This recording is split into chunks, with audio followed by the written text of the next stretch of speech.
Les titres de ce 13h. Dans une interview exclusive, le chef de l'État s'est prononcé sur le retrait du Burkina Faso de la CEDEAO. Ibrahim Traoré affirme que c'est bel et bien fini entre le Burkina Faso et l'instance sous-régionale. Et à son premier ministre de renchérir, c'est une décision mûrement réfléchie car la CEDEAO ne respecterait plus les idéaux qui ont prévalu à sa création en 1975. La réaction de maître Apollinaire Kilem de Tambela à suivre dans un instant. Et puis, l'aventure ivoirienne s'arrête pour les étalons du Burkina Faso en 8e de finale de la CAN Côte d'Ivoire 2023. Les poulets du Bervelux sont tombés hier face aux aigles du Mali sur le score de 2-0.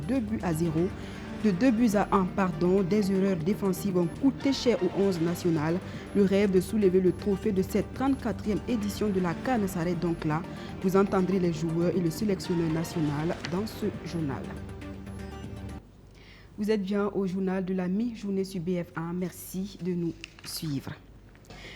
72 heures après l'annonce du retrait des pays membres de l'AES, Alliance des États du Sahel de la CEDEAO, le chef de l'État Ibrahim Traoré se prononce sur les raisons qui ont poussé à cette décision dans une interview exclusive avant d'affirmer que c'est définitivement fini entre la CEDEAO et le Burkina Faso. Au même moment, le chef du gouvernement Apollinaire Kilem de Tambela annonce que c'est une décision mûrement réfléchie.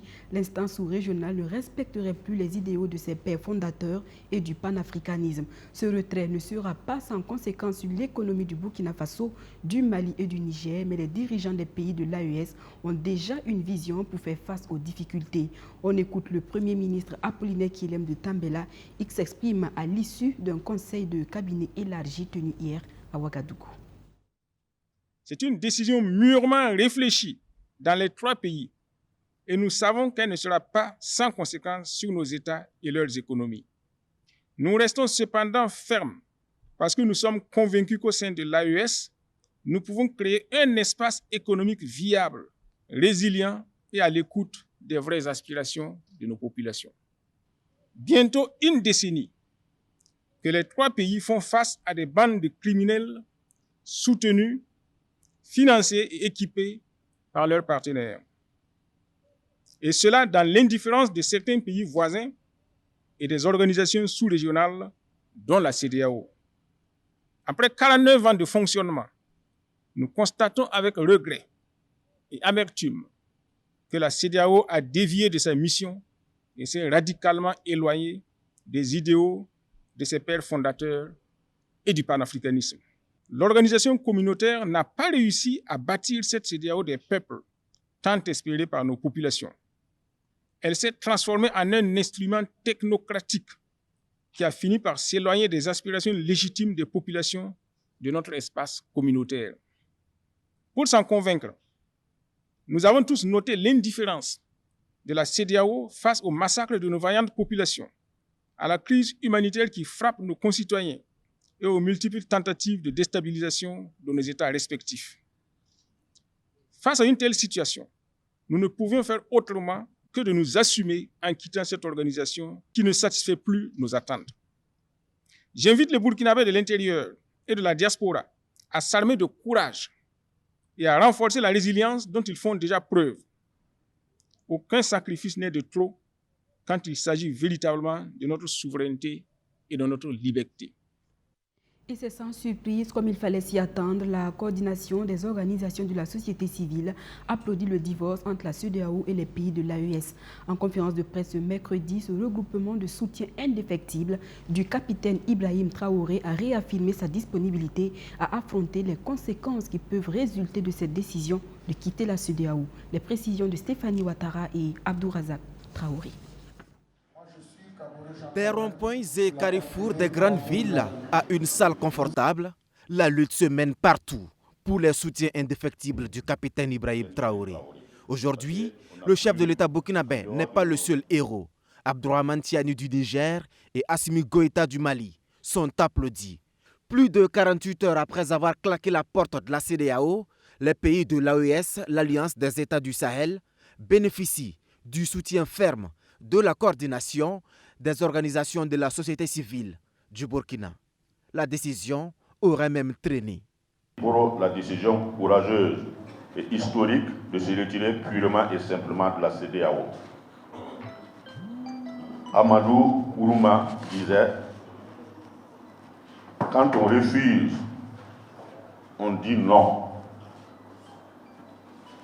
Nos chefs d'État ont alors dit non. Un non qui pourrait avoir des répercussions sur la vie. Mais ici, on est confiant et serein. Il n'en est rien. Le peuple triomphe toujours. Sommes-nous prêts à assumer les conséquences? Je veux dire qu'il n'y avait même pas de conséquences. Il n'y en aura pas. Et là, parce que ça a été mûri, réfléchi.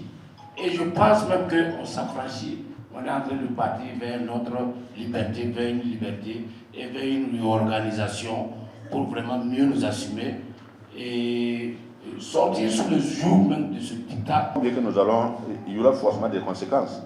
Mais si le peuple est déjà préparé, il faut savoir quitter la table avant qu'on ait dit de quitter la table. Et je pense que les 3 pays de l'AES ont su, en tout cas, décider de quitter la table à temps. Vu les sanctions inhumaines même déjà de la CEDEAO, nous ne voyons plus en quoi nous devons se retrouver dans cette structure. Et si la gestion de l'après-retrait de la CEDEAO devrait occasionner des remous, les autorités du pays peuvent bien compter sur ce regroupement d'OSC acquis à la cause de la transition.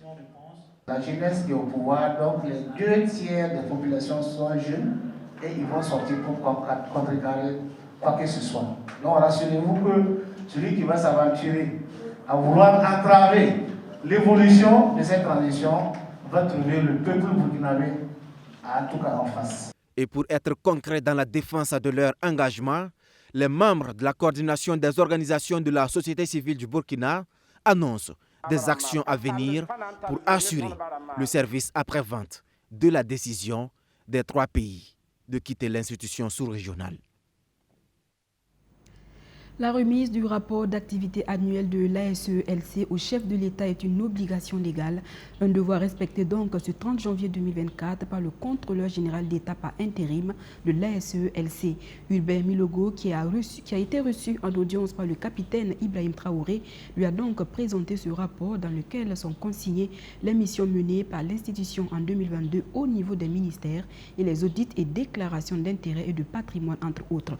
On écoute Hubert Milogo à sa sortie d'audience. Nous sommes en fait venus satisfaire à une obligation légale qui est de remettre le rapport annuel général d'activité au président. Il s'agit donc du rapport général d'activité de l'année 2022.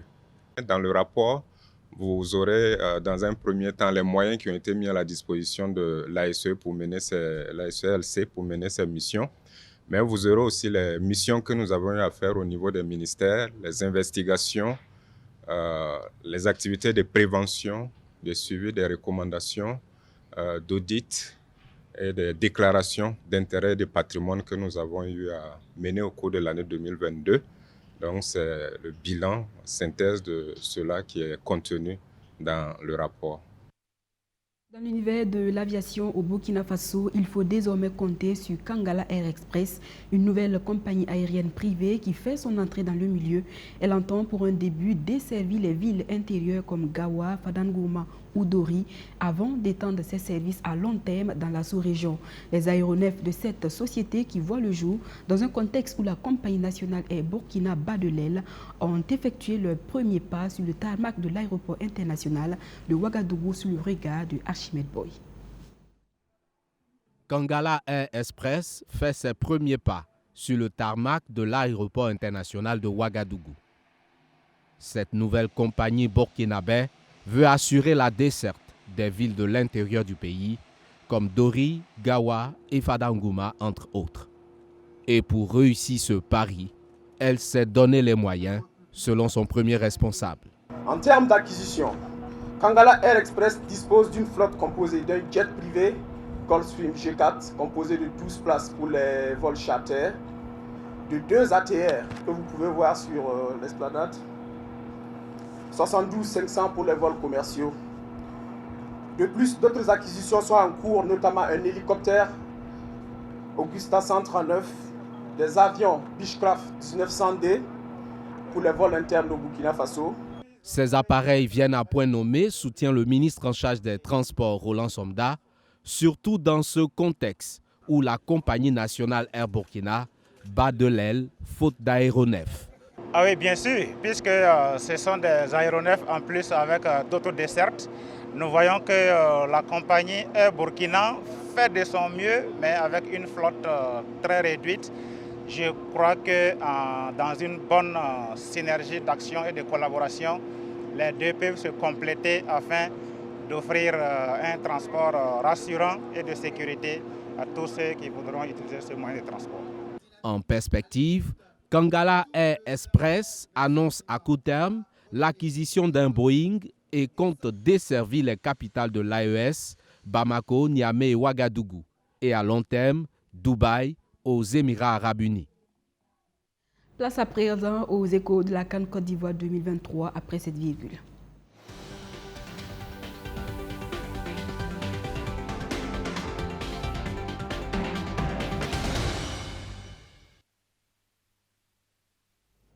Je vous le disais en titre, fin de chevauchée pour les étalons à la CAN Côte d'Ivoire 2023.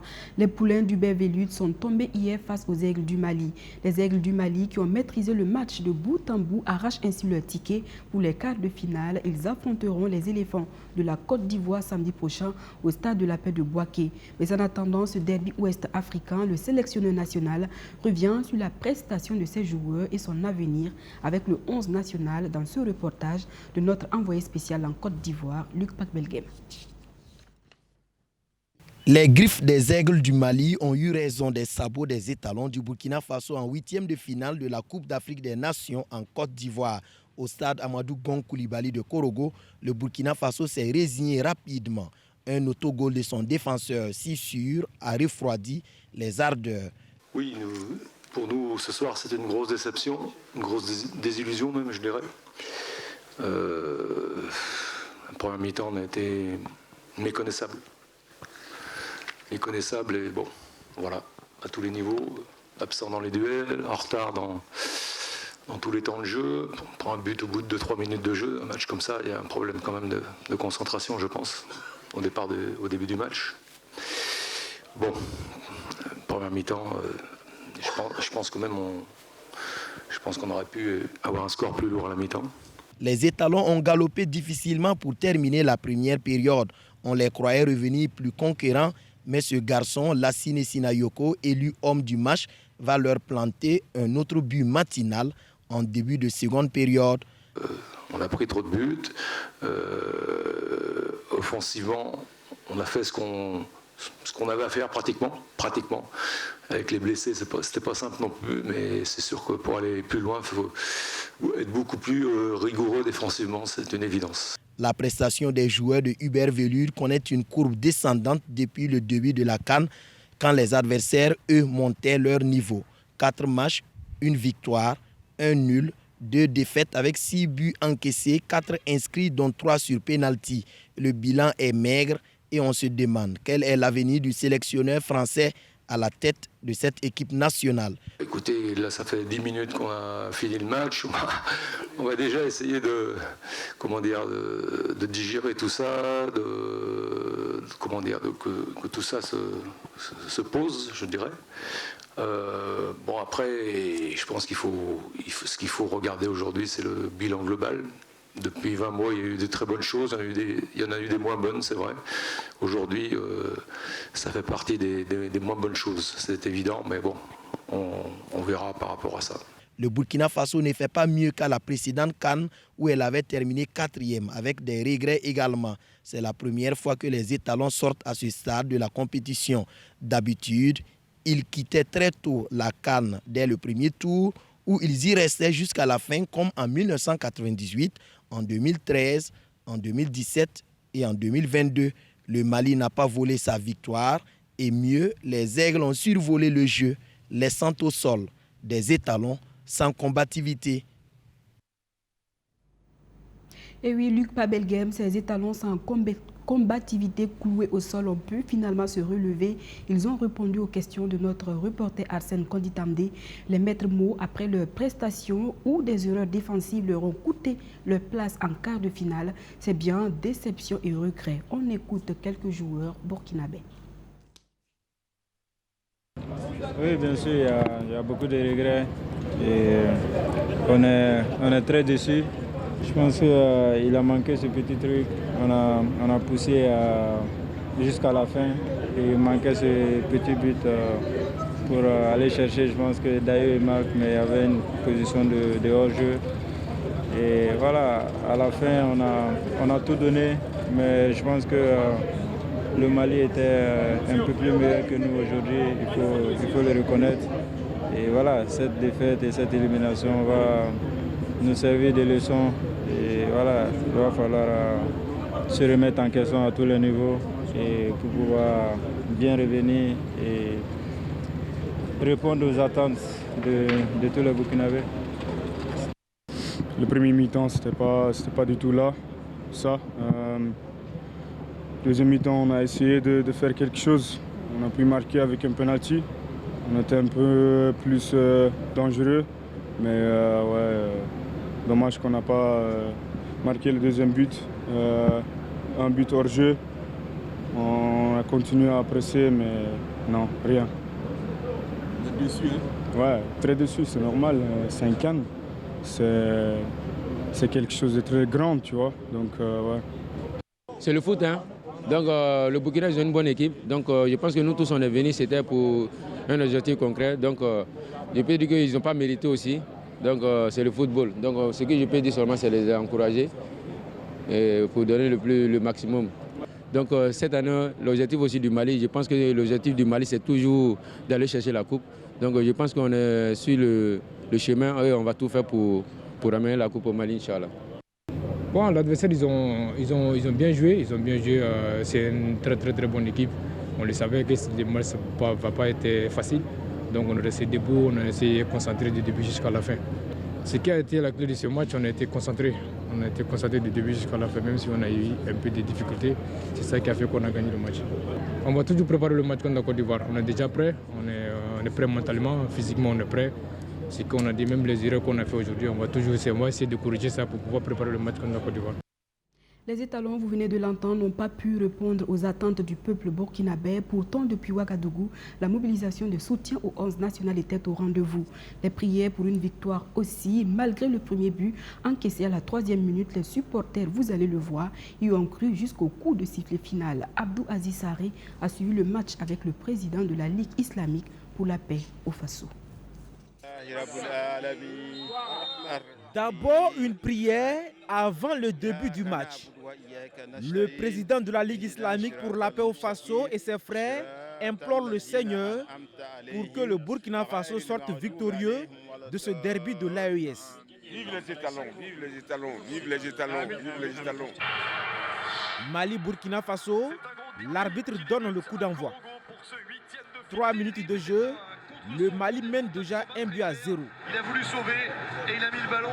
Mais El Hadjouseni Tabsoba et ses frères sont confiants. Ça serait difficile, mais nous allons gagner le match, Inch'Allah. On va aller au tir au but.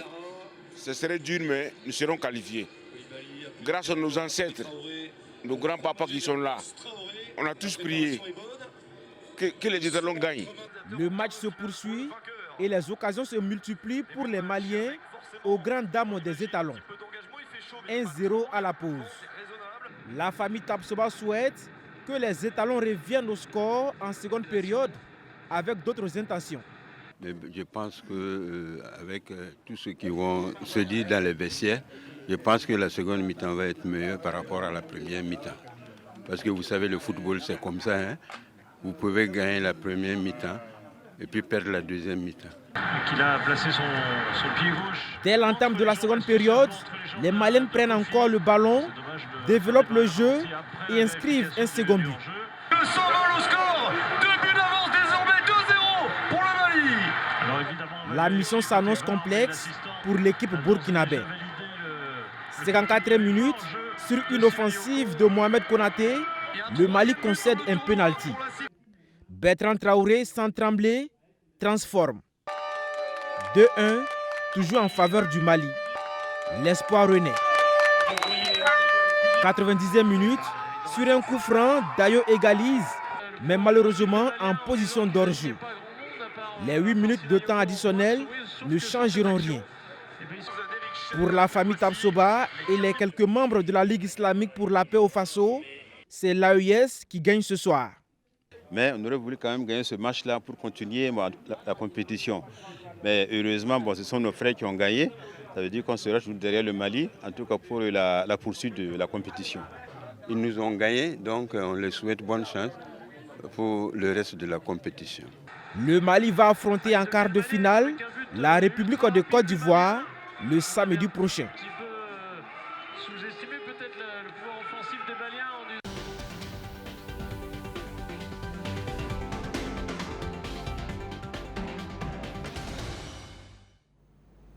Dernier point de ce journal avec cette triste nouvelle. Arsène Boye-Sanyé, figure emblématique de la scène politique burkinabé, s'en est allé hier à l'âge de 67 ans des suites d'un accident vasculaire cérébral. Colonel-major, médecin militaire à la retraite, l'homme restera dans l'histoire avec sa célèbre phrase « La morale agonise au Burkina Faso ». Abdourazak Traoré revient sur son parcours politique dans ce reportage que je vous propose de suivre. La nouvelle est tombée ce mardi 30 janvier. Dr Arsène Boye-Sanyé, colonel-major, médecin militaire à la retraite, n'est plus. L'officier militaire et homme politique a tant événement de se relever d'un AVC dont il a été victime 4 jours plus tôt. Son évacuation à Casablanca au Maroc n'a pu rien faire face à la faucheuse. Décédé à l'âge de 67 ans, cet officier médecin aura marqué l'histoire politique du Burkina Faso dès 1986, où il rejoint le bureau politique du Conseil national de la révolution dirigé par le capitaine Thomas Sankara. Au lendemain du coup d'État conduit par Blaise Compaoré, il reste dans la dynamique de la rectification. Avec rang de ministre, il va occuper le poste de coordinateur des comités de défense de la révolution, devenu plus tard comité révolutionnaire, un élan qui lui donne la légitimité pour intégrer le Front patriotique. À ce titre, il se verra confier la commission constitutionnelle chargée de rédiger la nouvelle constitution adoptée en juin 1991. Le Burkina Faso entame ainsi un nouveau processus de démocratisation où Arsène Boye-Sanyé sera élu député à plusieurs reprises. À l'Assemblée nationale, il sera le président jusqu'en 1997. C'est donc sans surprise qu'il dirige le DPMT, devenu plus tard CDP, parti au pouvoir, qu'il préside jusqu'en 1999. À partir de 1997, il est appelé dans plusieurs gouvernements. La suite de son parcours se passera entre le Parlement et le gouvernement jusqu'en 2014. À la chute du régime Compaoré, il s'éclipse comme ses autres camarades du dernier gouvernement de Blaise Compaoré. 5 ans après, il s'affiche de nouveau au CDP dirigé par Edi Kombogo. Il est élu député en 2020. Jusqu'à sa mort, il était conseiller du président du CDP et membre du bureau politique national. Paix à l'âme de l'illustre disparu. Fin de ce journal. Merci de nous avoir suivis. Excellente suite de programmes sur notre chaîne. À demain, j'espère.